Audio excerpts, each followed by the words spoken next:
ಮಾಡೋದು, ರಿಲ್ಯಾಕ್ಸ್ ಆಗಿ ಖರ್ಚು ಮಾಡೋದು, ಆಮೇಲೆ ಬೇರೆ ಪ್ರಾಜೆಕ್ಟ್ಗೆ ಕೈ ಹಾಕೋದು. ಆ ಶಿವಗಾಮಿ ಜೊತೆ ಹೋರಾಡಿ ಹೋರಾಡಿ ಸುಸ್ತಾಗ್ಬಿಟ್ಟಿದ್ದೀನಿ. ಕೊನೆಗೂ ಆಸ್ತಿ ನಮ್ ಕೈಗೆ ಬಂತು.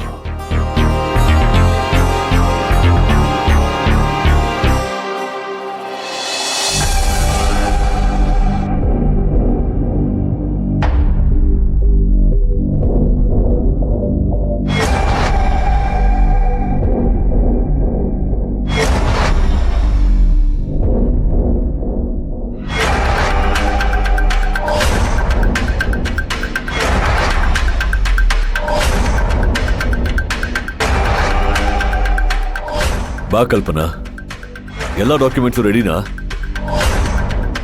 ರೆಡಿ ಇದೆ ಸರ್.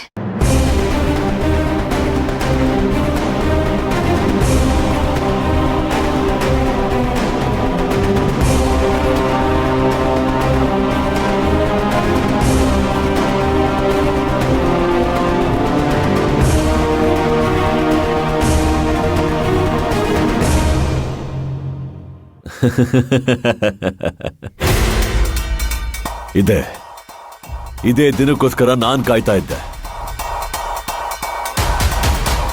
ಕೊನೆಗೂ ಆ ದಿವಸ ಬಂದೇ ಬಿಡ್ತು. ಇದಕ್ಕೆ ನಿಮ್ಮೆಲ್ಲರ ಸಪೋರ್ಟು ಇದೆ, ಇದರಲ್ಲಿ ನಿಮಗೂ ಪಾಲಿದೆ.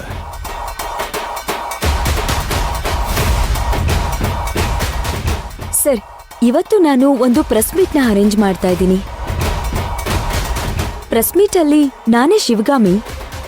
ನನಗೆ ಈ ಬಿಸ್ನೆಸ್ ಲೈಫ್ ಇಂದ ರಿಟೈರ್ಮೆಂಟ್ ಬೇಕು.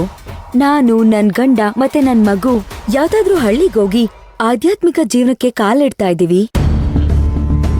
ಜೊತೆಗೆ ಇಷ್ಟೆಲ್ಲ ಆಸ್ತಿನ ನಿಭಾಯಿಸೋದ್ರಲ್ಲಿ ನಮ್ಗೆ ಮಾನಸಿಕವಾಗಿ ಹಾಗೆ ದೈಹಿಕವಾಗಿ ತುಂಬಾ ತೊಂದರೆ ಆಗ್ತಾ ಇದೆ.